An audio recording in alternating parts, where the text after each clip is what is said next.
afternoon, everybody. I'm Deb Sofield. You're listening to my weekly radio show called Encouragement for Your Life. Most of you know I'm a national speaker, trainer, and coach, and I like to say I help people find their voice and learn to use it. I'm also a conference speaker on the topics of public speaking skills, how to deal with the media, and crisis communication. If you're part of an association and you have a nationwide conference, I would love to be a part of the agenda. You can find me at debsofield.com. I've got a number of books on the market. My book, Speak Without Fear, a public speaking primer, as well as my new book, Perfecting Your Platform. For those of you that would like to be a speaker, both of these books would be excellent for your library. Also, my series, Encouragement for Your Life. All of these books are available on Amazon. You can get them on Kindle, and Speak Without Fear and Perfecting Your Platform are both on Audible. I've got a great theme today, and it's a carryover from a show I did a week ago called Living with Joy. But today I want to encourage you to unloose yourself from the rules and expectations of others who steal your joy and make your life unpleasant. I'm Deb Sofield. Thanks for spending this next half hour with me. Let's get started with today's show. I had some really good feedback and kind response to a show I did a week and a half ago called To Life. It was in memory and honor of a dear friend who had passed away, but I didn't want to focus on death because I want to remind you, dear listener, that you should live your life to the fullest every day. And I believe for that to happen, many of you who are listening by radio or podcast, friend, you must unloose yourself from the rules and expectations of others who steal your joy and make your life unpleasant. So I want to continue with my theme To Life, but I'll call this one To Life, Living with Joy. My theme last time was to encourage you to live your life to the fullest today.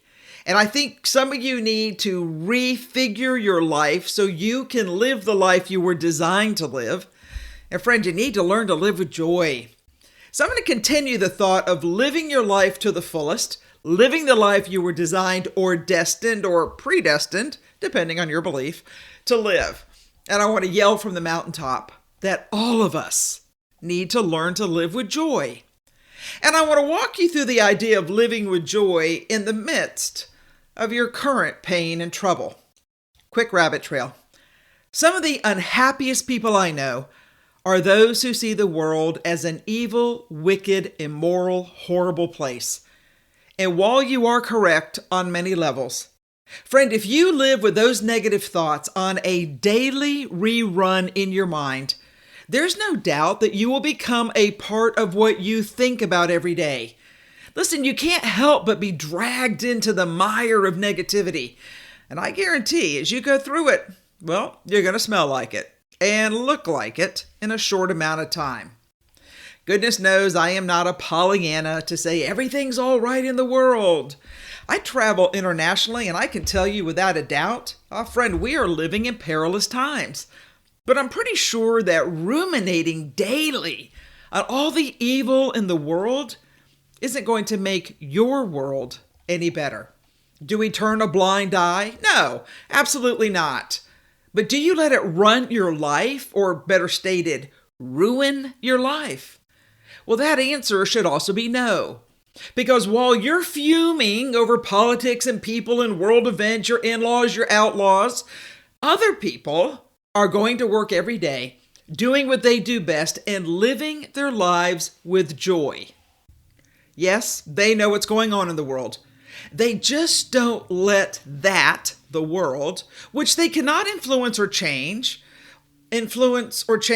them. It doesn't mean they don't care. It doesn't mean that they don't get involved on some level. It means they care more about what they can influence and change in the lives of those around them to help build others up for a lifetime of achievements. So, to unloose yourself from the rules and expectations of others who steal your joy and make your life unpleasant, some of you need to pull yourself away from the grip of darkness. And simply put, do your part to make the world a better place for you and your loved ones. And then leave the rest to your Creator. So what do I mean by do your part? Well, for starters, If your world's upside down now, you need to stop running in circles and figure out how to right side it up again. One of the notes I received was from someone who said that every time she thought she was finally going forward, some unforeseen event knocked her down again. And here she is, staring back up at the ceiling from her position of being down on the floor. She wrote me and said, "Deb, how do I change my world?" Now, in her mind, she has a litany of truly sad tales.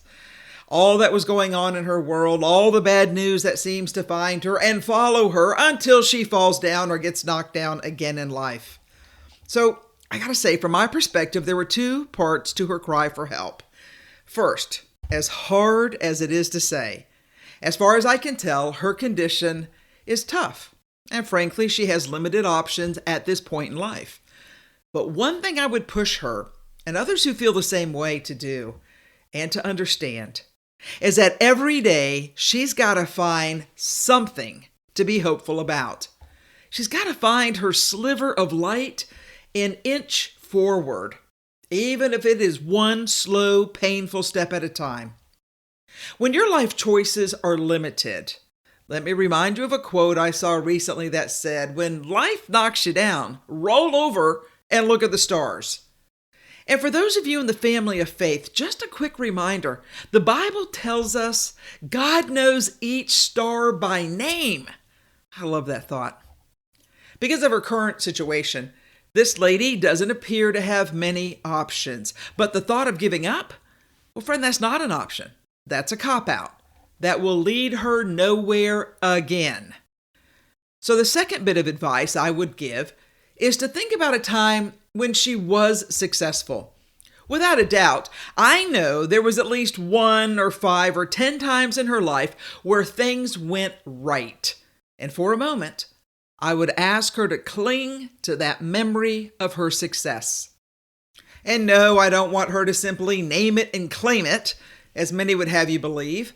But I do believe she's got to back off her negative emotional state and focus on what she can do and what she can do well now, even small steps, to cement the idea of success for her life.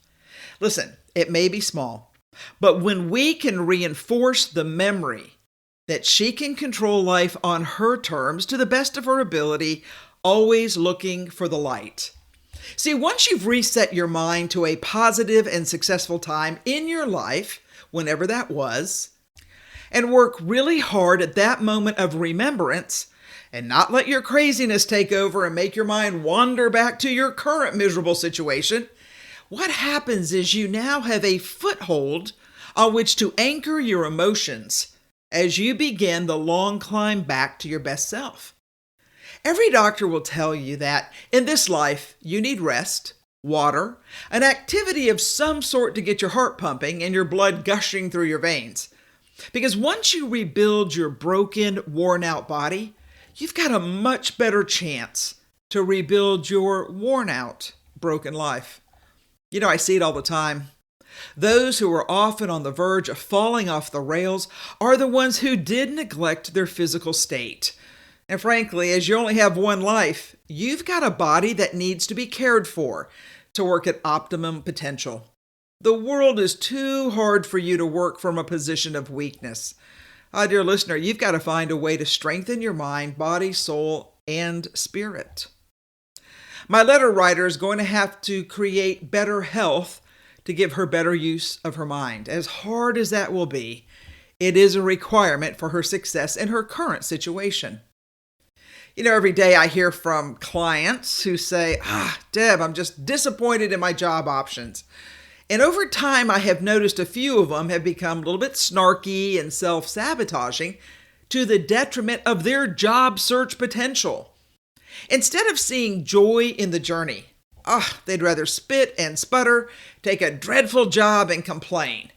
Instead of slowing down the process, yes, I know they needed income, but slowing it down to focus and work towards a successful outcome that will in time produce a successful income.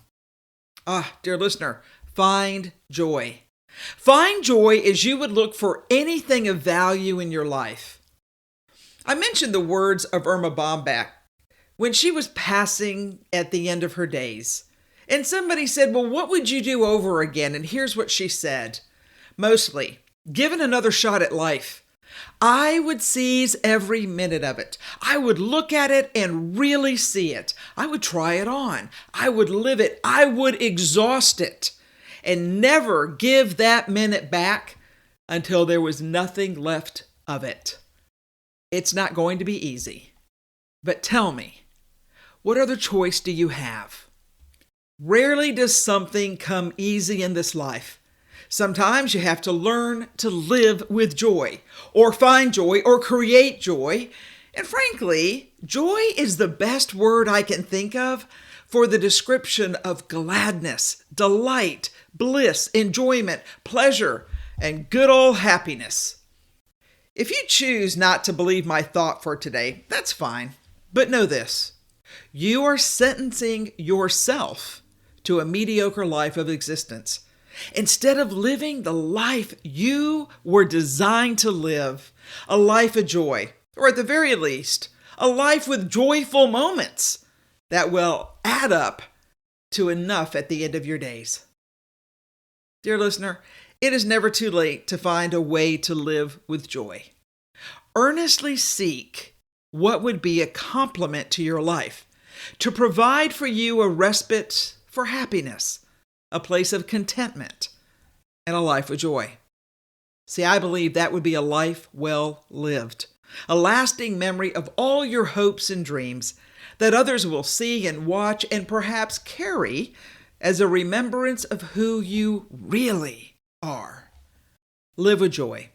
The life choices that you make any day, any time, any moment that you choose wisely. Your joyful life, well, it just may depend on it. I'm Deb Sofield. This is Encouragement for Your Life. Let's take a quick break and let's come back and talk about my theme for today. Hi friends, Deb Sofield here. I'm a national speaker and an executive speech and presentations coach. I've been in the battlefield of politics and business for over 30 years. I know and understand how the game works.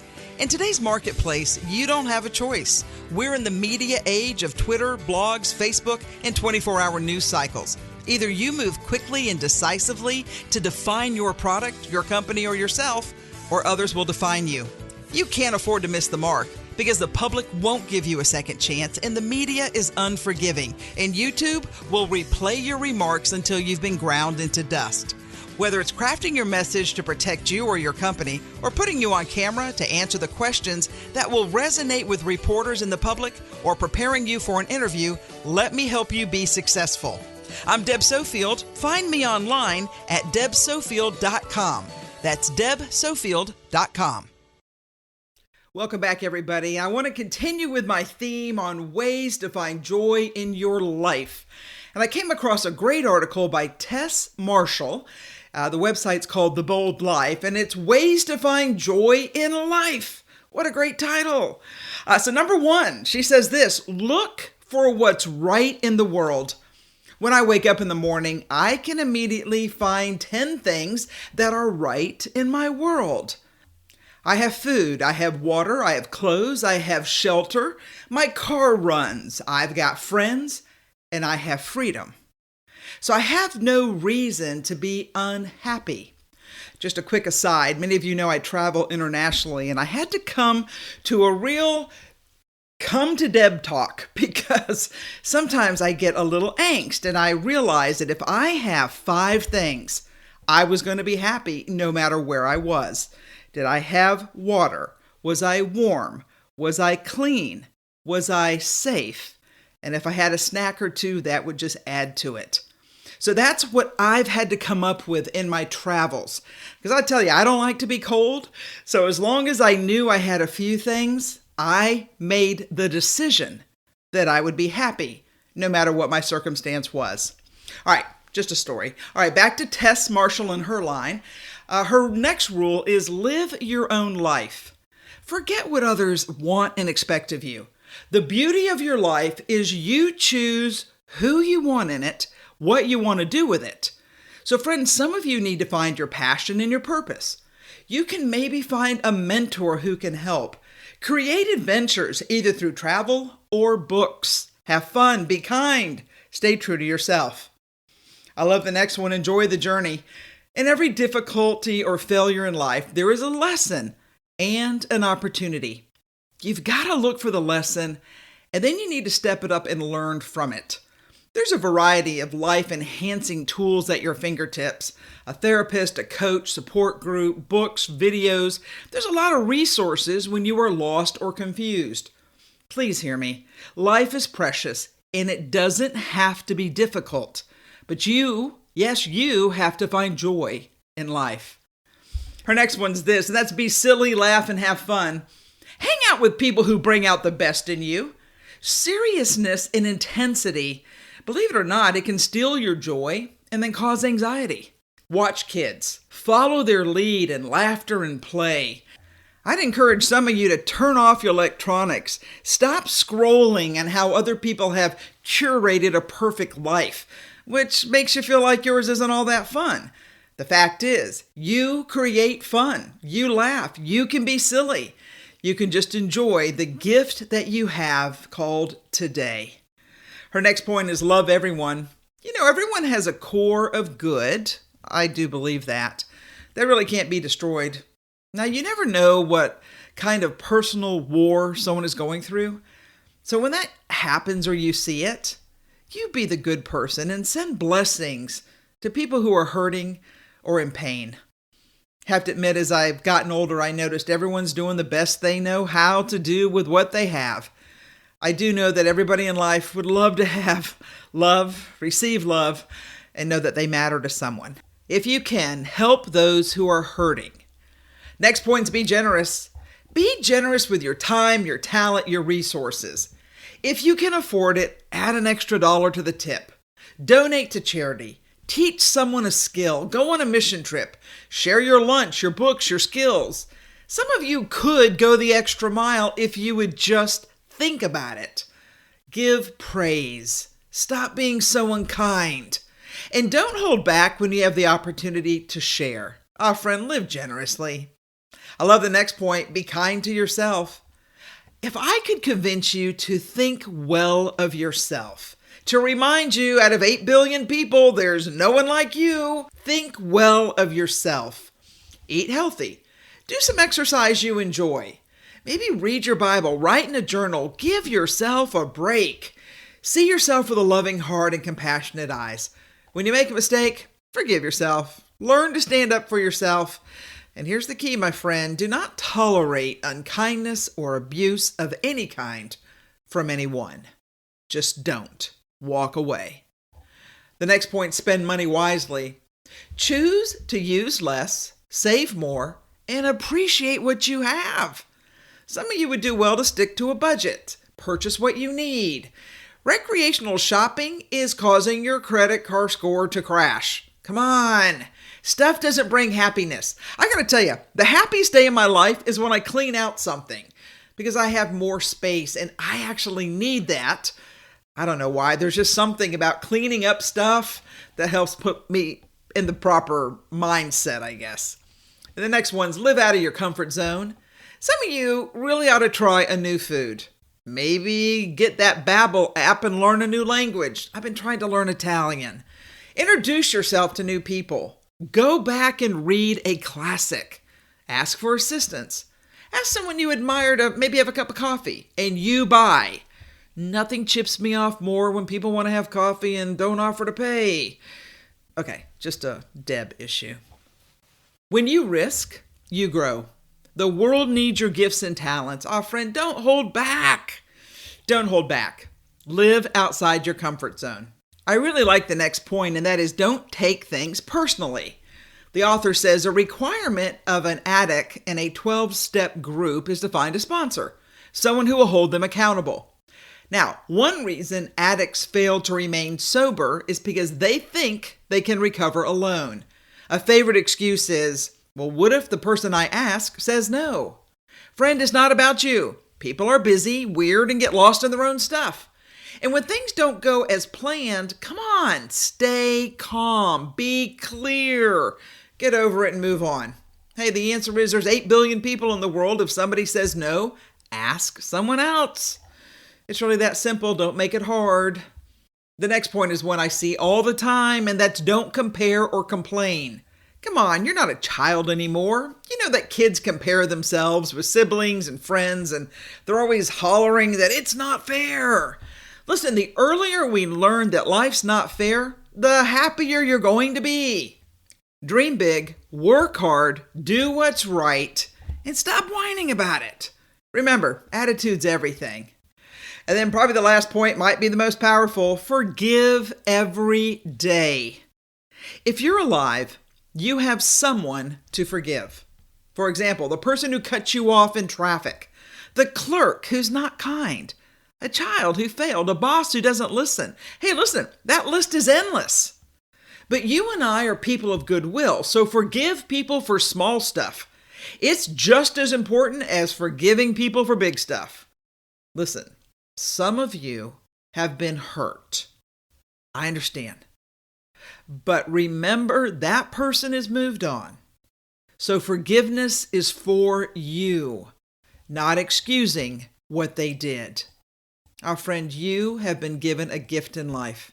I'm asking that you use it to its fullest potential so you can live the life that you were born for, destined for, and the person you can become.